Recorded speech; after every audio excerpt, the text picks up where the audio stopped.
Honorable Speaker, sir, my esteemed colleagues in the 18th Lok Sabha, I stand here on behalf of my party. Pradhan, Mr. Prime Minister, Honorable Prime Minister, I would really request you, since you've been here for the better half of 1 hour, ये भी सुनते हुए जाइए sir, डरिए मत sir, डरिए मत, 2 बार आ गए sir. You came to my area twice during the campaign, sir. आज तो सुन के जाइए sir. Never mind, my bad luck. Honorable Speaker, sir, Rahul. Honorable Speaker, sir, my esteemed colleagues in this newly constituted 18th Lok Sabha, I stand here on behalf of my party, the All India Trinamool Congress. कोई बात नहीं, वो मेरे LOP है, वो already मुझे सुन चुके हैं, वो मेरे LOP है. Honorable Speaker, sir, my esteemed colleagues, in this 18th Lok Sabha, I stand here on behalf of my party, the All India Trinamool Congress, to speak on the Honorable President's address. The last time I stood here, sir, I was not allowed to speak. I was not allowed to speak. आप लोगों ने let me finish. Dimple, let me finish. Guys, ignore. Please. Let me finish. And जिसको जाना है, please जाइए, no problem. The last time I stood here, I was not allowed to speak. But the ruling party has paid a very heavy price for throttling the voice of one MP. मुझे बैठाने का चक्कर में जनता ने आपके 63 सदस्यों 63 जन को परमानेंटली बैठा दिया. You have gone down from 303 to 240. In my maiden speech in the Lok Sabha in June 2019, I spoke on the 7 signs of fascism that were taking over this country. 5 years to the date, on June 27, 2024, this House saw the unprecedented scene of the marshals welcoming the President of India, the Honorable President, with a Sengol in their hand. The Sengol is a symbol of the supreme authority of a monarch. It has no place in the temple of a constitutional democracy. But, Honorable Speaker, sir, it is understandable why this happened, because the BJP has still not understood that their 303 brute majority, their Rajtantra, has been reduced to a 240-seat minority by the Loktantra. They are still living in the world of the Sengol. This sudden changed reality, this new reality, is yet to sink in for the treasury benches, and especially for the speechwriters of the Honorable President's address.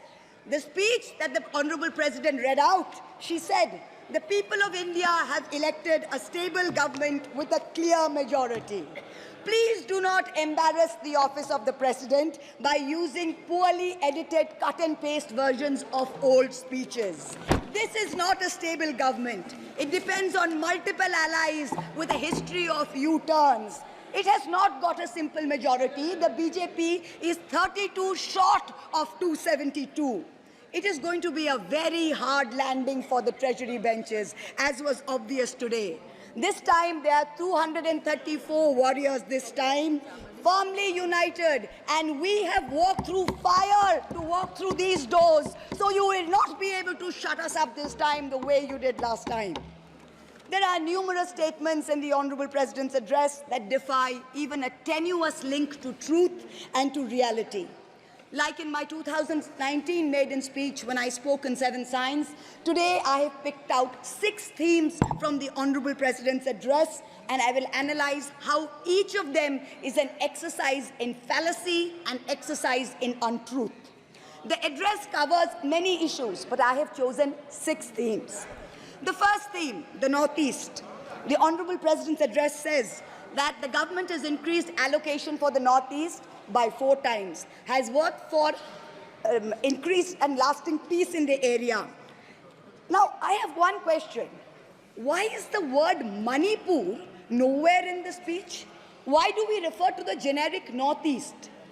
During the Lok Sabha campaign, the BJP, the ruling party, the Honorable Prime Minister mentioned many words beginning with the letter M. Musalman, Mullah, madrasa, Mughal, mutton, machli, mujra, Mangal Sutra, but not once did they mention Manipur.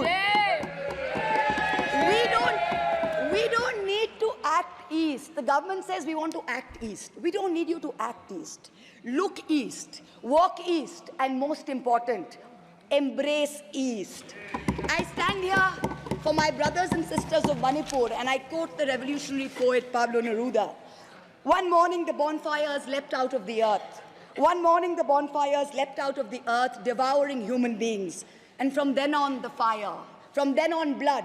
Come, see the blood on the streets. Come, see the blood in the streets. Please go to Manipur, see the blood in the streets.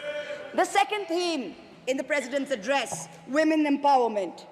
The speech says, women in our country have been demanding greater representation in the Lok Sabha and Vidhan Sabhas, and today they stand empowered by the Women's Reservation Act. This is a complete untruth. Firstly, you conveniently delayed reservation for women in parliament because you actually fear women. You fear Nari Shakti. You want their support, but you certainly don't want us here. The 17th Lok Sabha had 78 women, 14.3%. The 18th Lok Sabha, this Lok Sabha has only 74 women. 4 women less than last time, only 13.6%. The ruling party, the BJP, had called a special session to bring in the Women's Reservation Bill. They have got a shameful 30 women MPs out of 240, only 12.5%. It is only Mamata Banerjee's Trinamool Congress that in 2019 had 37%, and even this time has got 38%. The President's address talks of a comprehensive campaign by the government to enrich and make 3 crore women Lakhpati Didis. All that we have seen so far is a far more comprehensive campaign to make 1 Arabpati Dada. I'm sure I don't need to take his name in this house. I'm sure we all know who we are talking about. The third theme, Kashmir. The address mentions that after decades of shutdowns and strikes, the Kashmir Valley has voted in an atmosphere of stability and security. But if abrogating Section 370 was such a good idea, why did the ruling party, the BJP, not even dare to put up candidates in the 3 valley seats of Anantnag, Baramulla and Srinagar? If 370 was such a big deal and you were going to campaign on the basis of 370, you did not even dare to fight the seats. The Kashmir Valley has voted in MPs who were against your 2019 decision. You downgraded Ladakh into a union territory. You told them it was a temporary move. Today, 5 years later, the Ladakhis are still waiting. They have not got back their statehood. You have not given them a legislature. You have not included them in the 6th schedule. You have not given their demand of 2 separate seats of Leh and Kargil. As a result, in the current Lok Sabha, the Ladakhis have relegated you to 3rd position in the Lok Sabha. You lost it. The 4th theme in the Honorable President's address, the Election Commission of India. The speech expresses gratitude to the ECI for conducting the largest election in the world. With all humility, with no intent to denigrate the office of what used to be the august constitutional body of this land, let us as members of this opposition put on record that we won in spite of the EC, not because of it. The commissioners chosen by a government-dominated panel in willful disobedience of the Supreme Court turned a deaf ear to the most egregious violations of the Model Code of Conduct by the ruling party, by the Honorable Prime Minister with his hate-filled speeches and his divisive religion-based rhetoric. This country has been ashamed and disgusted by the language used against minorities during this campaign. This election will go down in history where an eager and compliant election commission turned a blind eye and a deaf ear against the excesses of the ruling party when the MCC was in effect. Opposition leaders were arrested, party accounts were frozen, ED and CBI even came into our election offices with impunity. Ultimately, the voters took charge and they said, "Bahut ho gaya." Enough is enough. The 5th theme, and here I have to commend the speechwriter's very dark, almost macabre sense of humor. The Indian Railways aviation and infrastructure. The address says that work on the Ahmedabad-Mumbai bullet train is going on at a fast pace, and Indian Railways is doing feasibility studies for bullet train corridors in the north, in the south, in the east of India. Now, I'm going to ask the government a question. Why are you, Honorable Chairperson? Is this a cruel joke? You are sanctioning 1,08,000 crores, 1,08,000 crores for one single Mumbai-Ahmedabad bullet train. A basic high-speed rail network costs 200 crores per kilometer. The Indian Railways is touting the Kavach anti-collision system. It's an automatic train protection system as the cheapest in the world, says 50 lakhs per kilometer is the cost. The total rail tracks in India is roughly about 126,000 kilometers. So the cost of covering all of India with Kavach is going to be 63,000 crores. All of India's Kavach costs 63,000, and one single Ahmedabad-Mumbai bullet train costs 1,08,000. Please look at the numbers. Last June in Balasore, 3 trains collided, 296 people died. The ministry said Kavach was not operational on that route. Last week, Kanchenjunga Express collided with a goods train in New Jalpaiguri. 10 people died. Again, the ministry said Kavach is not operational on the route. The Economic Times had a survey which said at the current level of funding, it will take 50 years for all of India to be covered under Kavach. And you're telling us about bullet trains. And please don't start shouting about what it was during Nehru's time. We don't know and we don't care. False equivalences cannot take the place of real body bags. The address mentions about how India is apparently the 3rd largest domestic aviation hub of the world. In truth, India's airports have become domestic hazard hubs. First in Jabalpur, then in Delhi, then in Rajkot. Newly constructed airports have canopies falling down, killing people. The newly constructed Rampath in Ayodhya has had 3 cave-ins in the last week. The Pragati Maidan tunnel is flooded. The Atal Setu has developed cracks. The Ram temple's roof is leaking. This is exactly what happens when infrastructure is poorly planned and rushed in order for photo opportunities by the Supreme Leader. The sixth theme, competitive cooperative federalism. Honorable Chairperson, sir, the last decade saw the most brutal government-sponsored throttling of cooperative federalism that this country has ever seen. I speak for my own state of West Bengal. The centre has withheld 7,000 crores in Manrega funds. 17 lakh households have been deprived for work already done. It has held back 8,200 crores under the rural housing scheme, over 11 lakh houses sanctioned but not paid. Another 1,000 crores has been held back in pension and PMGSY. A total of 16,000 crores. When we went to meet the Rural Development Minister, we were dragged out by the Delhi police and bundled into prison vans. Last week, as a delegation, we went to meet with Atishi of the AAP, who was on hunger strike. Look at what is happening in the AAP government in Delhi today. The Aam Aadmi is in power in Delhi. There was a 1994 water sharing agreement which mandated Haryana to release 613 million gallons of water per day to Delhi. Haryana is run by the BJP government, and they have reneged on this agreement. They are releasing 100 million gallons less per day, as a result of which 28 lakh people in Delhi are having to go without water per day. This government's competitive cooperative federalism seems to be an exercise in how to compete on how to choke opposition-run states. भैया हमको बैठाना आप पे बहुत भारी पड़ा, हमको मत बिठाइए, बहुत भारी पड़ा आप पे, बहुत भारी पड़ा. The government spent the past 5 years. Honourable member, kindly you address to the chair. The government spent the first 5 years in almost perfecting an elected autocracy.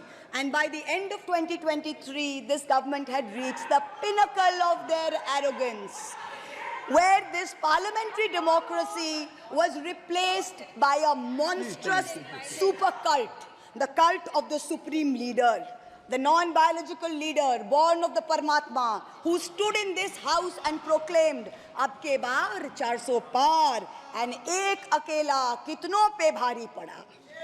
This was the turning point. This was the turning point when the destiny of the ruling party changed. Whether in Greek mythology, whether in Indian mythology, if you act with arrogance towards the gods, you will be punished. We have 33,000 gods in India. But in our democracy, the most supreme of them is the Ganadevata, the Lord of the people, and they have punished you. You may have formed the government again, but yours is a Pyrrhic victory. A victory which inflicts such a devastating toll on the victor that it is tantamount to a defeat. In Bengal, the supreme leader started his Vijay Sankalp Yatra on March 1st in the constituency of Arambagh, then came to Krishnanagar, then came to Barasat, ended on May 29th in Calcutta. मेरे ऊपर तो विशेष कृपा की उन्होंने दो बार आए. The BJP lost all these seats. The Honorable Prime Minister did 23 campaign meetings in Bengal and lost in 20 seats. In Maharashtra, the Honorable Prime Minister campaigned in 18 seats. The NDA lost in 15 of them. एक अकेला कितनों पे भारी पड़ा. In Punjab, he campaigned in Hoshiarpur, in Jalandhar, in Patiala, in Gurdaspur. The BJP all lost all the 4 seats. एक अकेला कितनों पे भारी पड़ा. In Rajasthan, he campaigned at Banswara with the most disgraceful references to Muslims. In outright violation of the law, the EC kept quiet. Not only did the BJP lose Banswara by over 2 lakh votes, the BJP, which had won 25 on 25 in 2019 and won the state government only months ago, came down to 14 seats. Ek akela kitno pe bhari pada. 3 states, Uttar Pradesh, Maharashtra and Bengal, account for 170 seats. That is exactly 1/3 of India. The BJP won in only 54 of them. Ek akela kitno pe bhari pada. In 2019, the Prime Minister, the Honorable Prime Minister, had taunted the now leader of the opposition by saying that he must have used a microscope to find that one single seat in India where the minority were in majority. Honorable Chairperson, sir, it is so ironic that today the majority needed no microscope to turn the BJP into a minority. Jahan bhi majority hai, wahi aap hi minority ban gaye. आप तो घुस-घुस के मारने वाले थे ना, इस बार तो जनता ने घुस-घुस के मार दिया. The treasury benches have always claimed that the opposition lacked in hard work and in merit. We are all part of a Parivarvad. We are dynasts. Whereas they are proud to be part of a meritocracy. They are proud to be part of a Modi ka parivar. How ironic is it today that 20 ministers in the union cabinet are dynasts? How ironic is it that the Honorable Prime Minister has to take to social media himself to tell people that no, it is not Modi ka parivar, it is NDA, the Nitish Naidu Dependent Alliance. In January, the Honorable Prime Minister consecrated the unfinished Ram temple in Ayodhya. He said he was tasked with the divine duty of bringing Ram Lalla home. The Ram Mandir was going to ensure that not only would the BJP cross 400 seats, but that this government would last 1,000 years. The last time in history that we heard of a 1,000-year vision was during the Third Reich. This was the second time that we've heard of it. But then ultimately, Lord Ram said, stop, not in my name. Oti dorpe hoto Lanka. Too much arrogance, too much pride caused you to lose the kingdom of Lanka. The BJP lost in Ayodhya, Faizabad, where the temple is. It lost in Banda Chitrakoot, where Lord Ram meditated.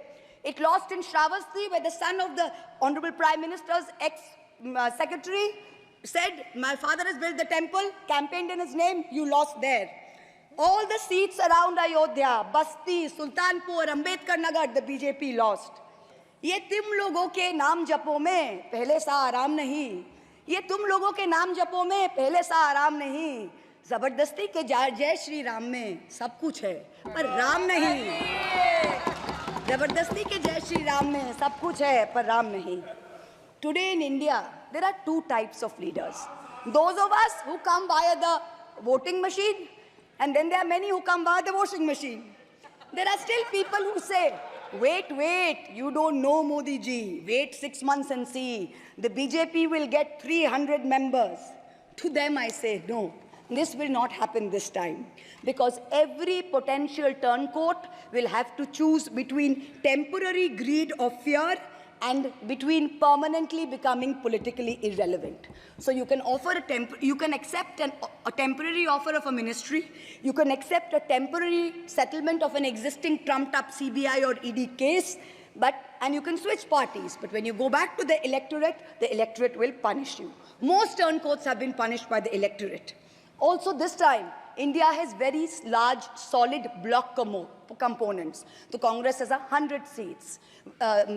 SP has 37 seats. Trinamool has 29 seats. DMK has 22 seats. NCP and UPTA have 17 seats. So this is not a ragtag bunch of members that you can lure away. This is a solid bloc. So yes, it's a question of time. But the question is not whether they will get 300. The question is when people will join us and we will cross 272.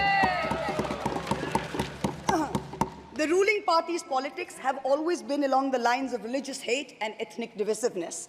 But even at the height of their power, when they got 303 seats, 1 out of 2 Hindus had not voted for the BJP.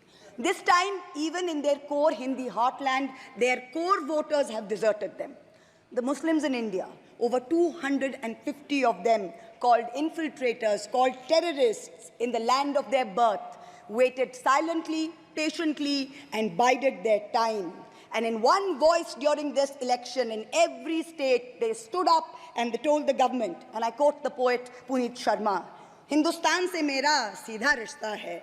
Tum kaun ho be? Tum kaun ho be? Kyun batlau tumko kitna gehra hai?" The Dalits, whom the BJP paid lip service to for so many years, realized that even the talk of 400 seats meant that Baba Sahib Ambedkar's constitution was in danger, and they deserted the party. The Marathas, whom the BJP coalition had tried so desperately to woo, realized that their promises were worth nothing. The BJP and its allies lost 7 out of 8 seats in Marathwad. The Jats, the careers of their youth at risk with this ill-conceived Agniveer scheme, their farming livelihoods threatened, their female wrestlers manhandled. They vented their ire at the ballot box. Ultimately, it was the BJP's policies of exclusion, not inclusion. You wanted to exclude everybody, and that was your undoing. You didn't need Muslims. You trampled on Dalits. You ignored farmers. You ignored Jats. You marginalized Kashmiris. Well, they consolidated their voice during this election pan-India, and today they don't need you. That's the message they've given you during this election. ये देश ही अपना हासिल है, जहां राम प्रसाद भी बिस्मिल है. मिट्टी को कैसे बांटोगे? सबका ही खून तो शामिल है. That's what they said. You can't divide us. You can't do it anymore. This new India, this new frame of reference is going to be very hard for a lot of interest groups. Perhaps the first casualty is the legacy media.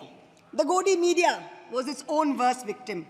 The brown-nosing TV anchors and online trolls lied, spread fake information, amplified the government's propaganda.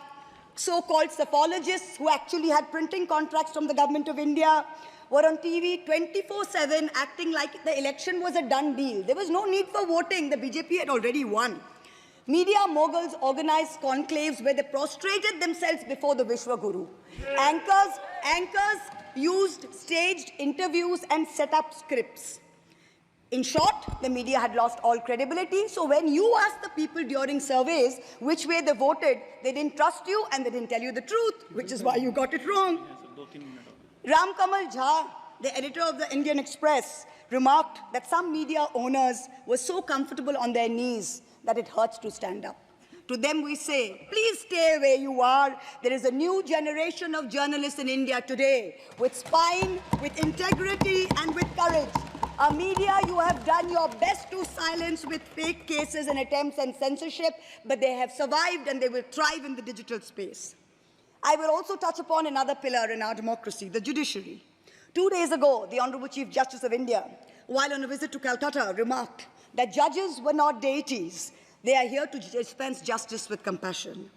Just as one can't be partly pregnant, you either are or you're not, justice and democracy too must be absolute. They cannot partly be in effect. The retirement age for High Court justices is 62, and the retirement age for Supreme Court judges is 65. Now, this has unfortunately contributed to High Court judges kowtowing to the Supreme Court Collegium and to the government for a last-minute elevation to be able to serve for 3 more years and then qualify for further sinecures, such as the head of the Lokpal, the head of the National Human Rights Commission, chairman of various tribunals. It has come to such a state that opposition leaders framed in politically motivated cases are denied and bail and denied justice simply because judges are even scared to touch their case for fear of offending the government.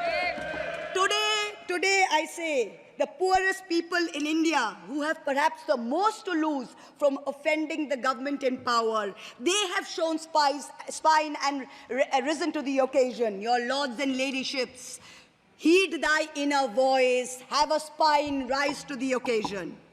7 months ago, on the 8th of December, this house was transformed into a Kuru Sabha, presided over by a blind Dhritarashtra, where Dushashan Darbaris made every attempt to disrobe Draupadi. The Ethics Committee that voted to recommend my expulsion on the 9th of November, they voted 6-4, had 10 members and 1 chairperson. Of the 5 Lok Sabha members from the BJP, 4 have not returned to the House. The chairperson, a BJP member, has also not returned. The Congress turncoat from Punjab who voted against has also not returned. The BJP lady MP from Maharashtra who started the debate in the House on behalf of the BJP has also lost. Much like Lord Krishna protected Draupadi, the people of Krishnanagar have protected me. In the last year, a lot of people look at me and say, oh, Mahua, you must have lost a lot. You lost your membership, you lost your house. And by the way, I also lost my uterus due to a surgery. But you know what I gained? I gained what Rahulji said, the freedom from fear. I do not fear you. Yes. I will see the end of you. We will see the end of you. Your ED, your CBI, your income tax, your trolls, your media, your bought-out judges, nobody can scare us. The people of India are patient. They will wait patiently for this government to fall. And I hope that whoever writes the next speech for the Honorable President of India will give her the respect and the honor due by not filling it with falsity. This government has dishonored the office of the President by giving her a script that is full of lies.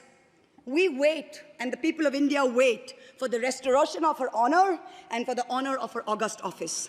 It is in this hope that I bow my head to the holiest of our books in its 75th year of adoption. Hail the Constitution, Joy Sangvidhan. Thank you.